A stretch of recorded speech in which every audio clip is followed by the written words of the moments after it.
Well, hello again to all the boys and girls out there in YouTube land watching. Georgia Beer Reviews back at you today with another one. And what I'm looking at today is Hoegaarden. Hoegaarden wheat beer. It's a wheat beer brewed with coriander and orange peel. Naturally cloudy, 4.9% alcohol by volume. This is an 11.2 fluid ounce bottle. It is brewed in Belgium. It's imported by Import Brands Alliance, St. Louis, Missouri. So InBev.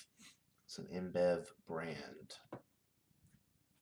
I have had this beer before, although it's been quite a while.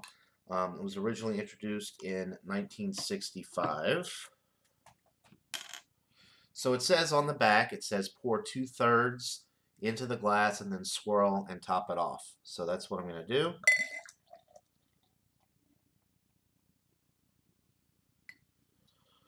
All right. This is a naturally cloudy beer, so there's all kinds of stuff at the bottom that they want you to kind of break free, I guess. All right, and top it off.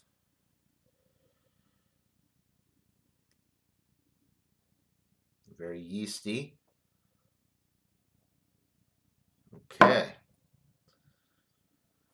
All right, as you can see, it's pretty hazy, pretty cloudy. There's nothing big floating around in here.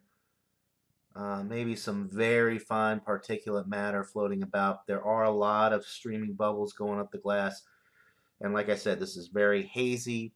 It's a light orange color.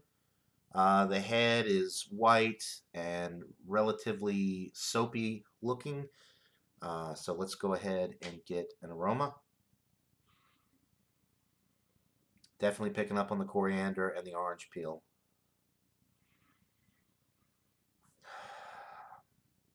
A little bit of breadiness, like wheat bread.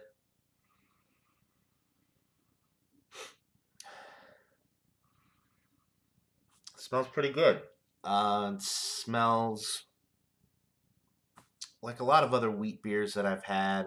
Not too different than Blue Moon.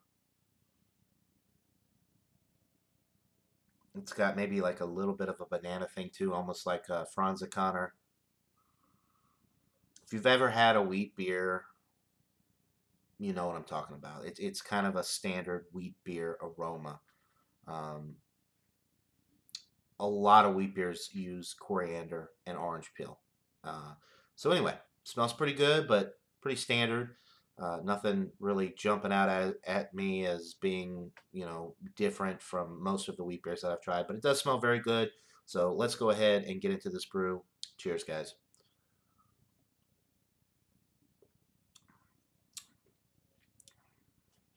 Very nice.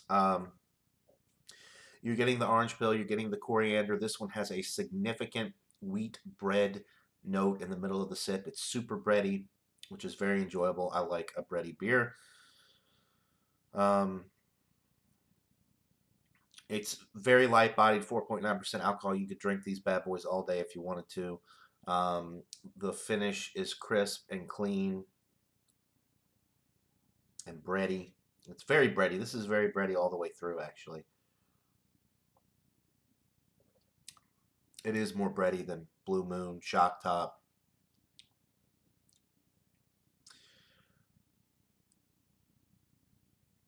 It's almost got like a Cheerios type taste to it.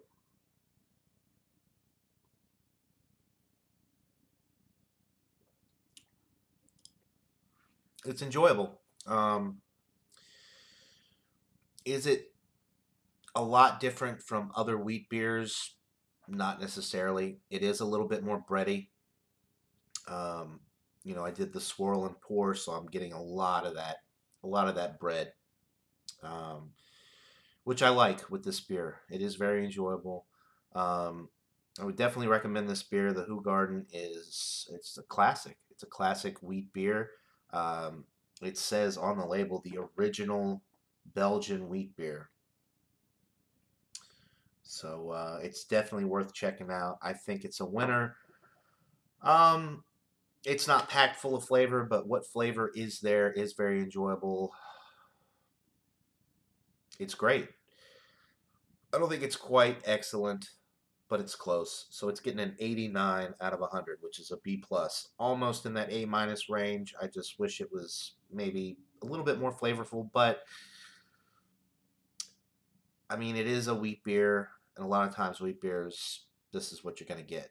But I have had some wheat beers that are a lot more flavorful than this. I do think the Franz O'Connor is a little bit better. Blue Moon and Shock Top are right there with this one. They're right in that same ballpark.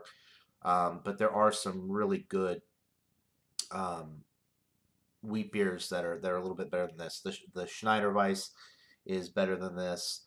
Um, so there are some beers out there, some wheat beers that have a lot more flavor than this, but this one is good nonetheless. So 89 out of 100 for Hoegaarden. That'll do it for this beer review, guys. Hope you're all having a great day, and until next time, everyone, cheers.